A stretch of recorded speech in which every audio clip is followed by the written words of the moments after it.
திருத்தணி முருகன் கோவிலில் பல்வேறு வளர்ச்சித் திட்டப் பணிகள் நடைபெறுவதால் பக்தர்களின் வாகனங்களை நிறுத்த இடமின்றி மலைப்பாதையில் 3 மணி நேரத்திற்கு மேலாக கடும் போக்குவரத்து நெரிசல் ஏற்பட்டுள்ளது.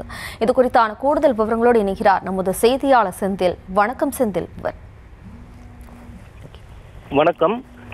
6 படை வீடுகளின் ஒன்றான 5ஆம் படை வீடான திருத்தணி முருகன் கோவிலுக்கு இன்று ஞாயிற்றுக்கிழமை விடுமுறை தினம் என்பதால் சென்னை உட்பட தமிழ்நாட்டில் பல்வேறு மாவட்டங்களிலிருந்து மாநிலங்களிலிருந்தும் அதேபோல் ஆந்திரா மாநிலத்திலிருந்தும் ஆயிரக்கணக்கான பக்தர்கள் இன்று காலை அதிகாலை முதலே குவிந்து வருகின்றனர்.